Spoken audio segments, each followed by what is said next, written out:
headquarters.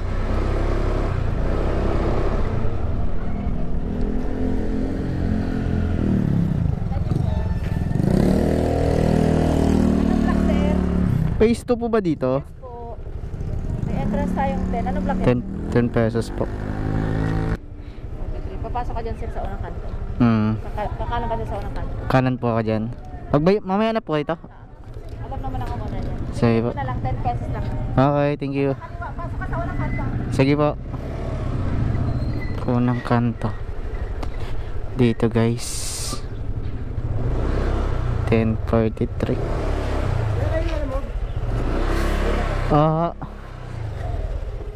Tatawagin niyo siya, kuya? Tatawagan ko. Ano to sir? Sapatos no? Hello sir, Lala Move. Ito po yung Lala Move. Sir, ito po hawak ko po yung sapatos. Okay naman po. Wala naman sira. Check ko sir.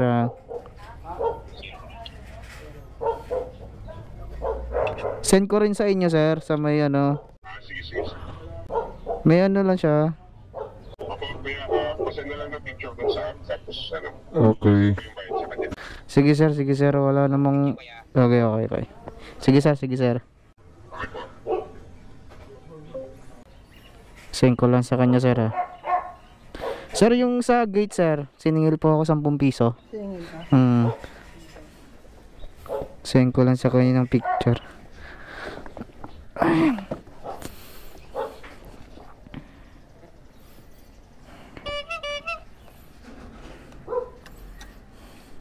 Uy.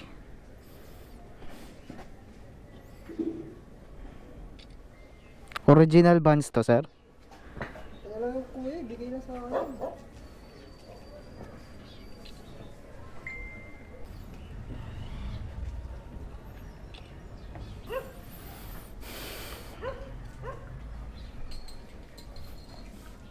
Wala siyang box na.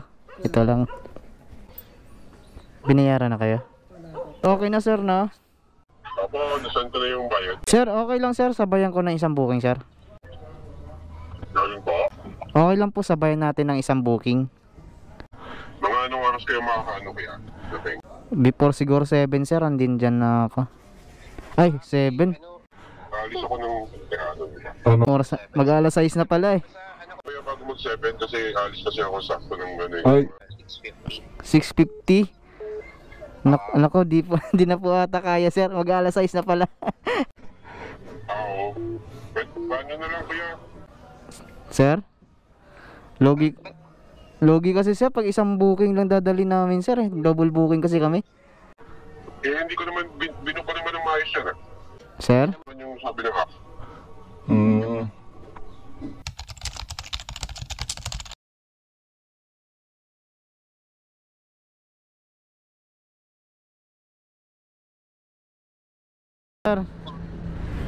Sir, mga isang oras mahigit pong biyahe dyan sir. Okay lang sir? Isang oras po mahigit sir eh. Sige na kuya, kung magdo-double booking kayo, okay lang. Okay lang sir, baka kasi di ako abot ng ganung oras. I-deliver nyo na lang kung anong oras yung mag-deliver. Pa-deliver na lang po dito. Okay, sige sir. Hindi ko naman kasalanan yun na... Hindi sir, okay lang naman sir na i-rush natin to. Kaso nga lang, rush hour na po. Kasi iba kasi yung option ng booking kuya, di ba, na pwedeng mag-book nga, pwedeng maidaanan yung rider na iba, di ba? Wala. Ano po kasi, ano lang yun eh, parang point to point lang, pick up, tapos, ano, yung, wala na namang ibang option doon. Lagi po ba kayo nagbo-book kay Lala Move sir? Opo. Kasi kami sir, double booking allowed po sa amin sir. Sana hindi nyo na lang sana in-accept kuya kung narayuan kayo, tapos i-obligate nyo yung customer na magdagdag. Hindi sir. Yun na, double booking.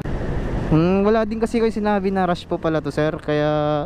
Tinawagan ko rin din po kayo. Ano nakalagay sa app kuya? Wala po sir, bali... Di ba point to point pagka-pick up mo, deliver dito sa akin, yun lang naman, di ba? Sir, sana makaintindi po kayo sir. Sa baba naman po ng rate ni Lala Move. Kaya nga po nagpa double booking si Lala Move dahil nga po napakababa na po ng fare ni Lala Move. Logi po pag isang biyahe lang sir. Nagpaalam naman ako sa kanya, di ba? Kuya, Sige sir. Sige, sana daw hindi ko in-accept. Eh wala naman siyang sinabi na rush pala tong item niya. Ay nako. Parang galit pa si sir dun ah. Parang hindi pa siya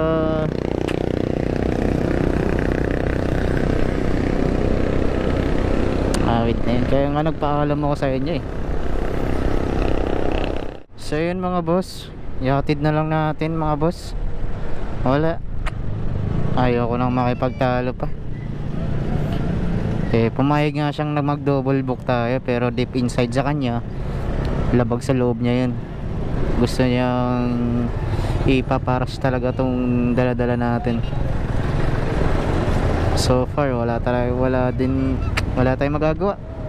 Wait. Ayan, dito na, nakuha na natin eh. Tsaka nakapag-send na rin. Di ko na rin makancel yun mga boss, dahil nakapag-send na siya ng ano, payment dun sa buyer, seller. Wala. Sandals po. Ayan ang sapatos pala. Bakit ngayon lang ito, kuya? Ma'am? Bakit ngayon lang? Ano po eh, alas 6 na po ako nakuha yung booking. Eh 1 hour mahigit po ang biyahe papunta dito.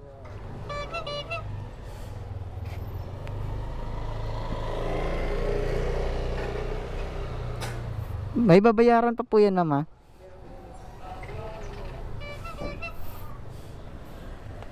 Hindi ko na nga sinabayan yung booking niya eh. Yan, basta mga basta wala akong kasabay niyan. Yan lang, mag-isa yun. Sige po.